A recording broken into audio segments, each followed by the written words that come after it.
Can you guess the equation that gives rise to this pattern on the complex plane? It's going in circles, so it involves continuous time complex exponentials. Yep. But it's not just one complex exponential, is it? Okay, I have no clue what's really going on. Okay, I'll help you build this yourself, starting from what we already know. We have seen that a continuous time complex exponential with an angular frequency of omega completes one full circle in t seconds. T is called the fundamental period. Now, when we increase omega, the vector rotates faster and therefore has a shorter fundamental period.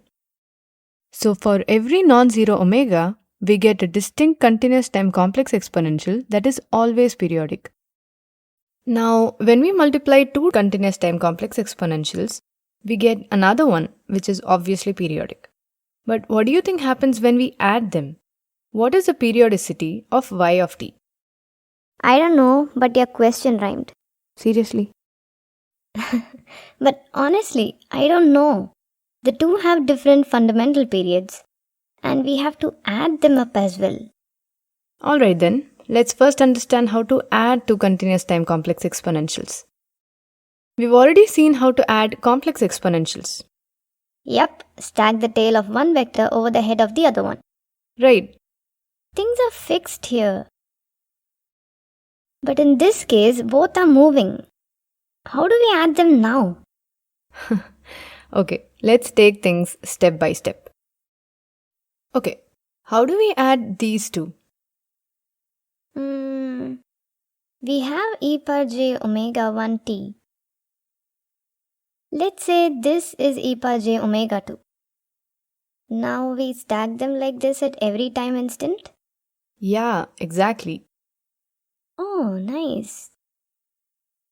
You could also see it this way because addition of complex exponentials is commutative. Ah, right. Now, let's come back to this.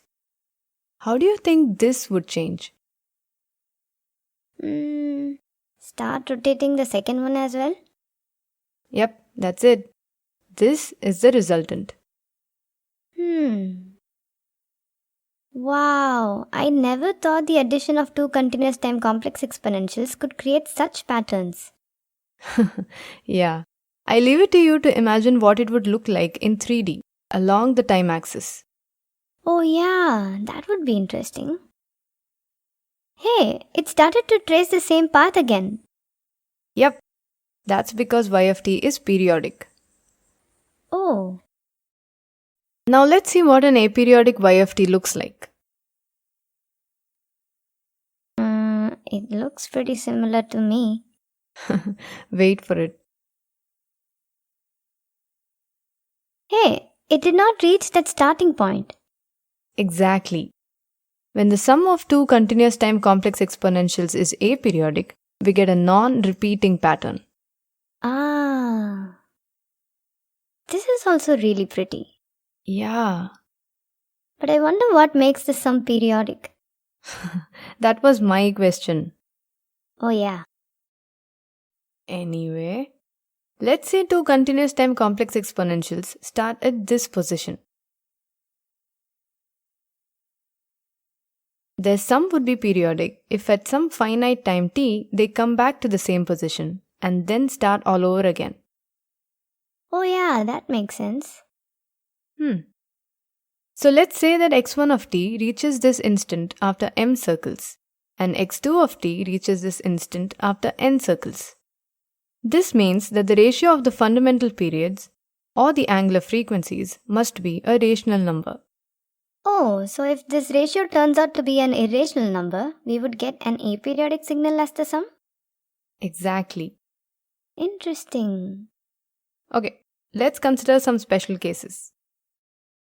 What do you get when we add the continuous time complex conjugates? Hey, we've seen this earlier in the case of complex conjugates. Yes. Okay, let's see. Oh, even in this case, we get a purely real signal. Yep. we get twice the real part of the continuous time complex exponentials. In other words, we have a formula for the cos function. Now, when we subtract the complex conjugates, we end up with twice the sine function along the imaginary line. Now that we have seen several examples of this equation, can you guess what values of omega 1 and omega 2 would result in this pattern? Try implementing this equation yourself and play with different angular frequencies for a fun and satisfying experiment. So, we could add continuous time complex exponentials to get a purely real signal, or a purely imaginary signal, or even a complex signal. Yeah, true. Hey, in these two cases, the resultant has the same fundamental period t as the two continuous time complex exponentials. Yeah, good observation. I know. Okay, calm down. Now, can you come up with other complex exponentials that are also periodic with t? Let's consider e power j 2 omega t. Can you imagine how this moves? We see that it goes twice as fast as e power j omega t, and both of them meet every t seconds. So e power j 2 omega t is also periodic with time t. This means that we have an infinite number of continuous time complex exponentials that are periodic with time t. These are called harmonically related complex exponentials. Oh, these are similar to the harmonically related sinusoids that we saw last time. Yep.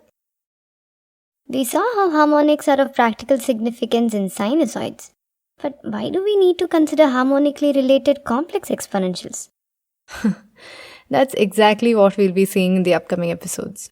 But now, it's time for a question. What is the periodicity of this continuous time complex exponential? Yeah, give it a thought and meet you in the next one.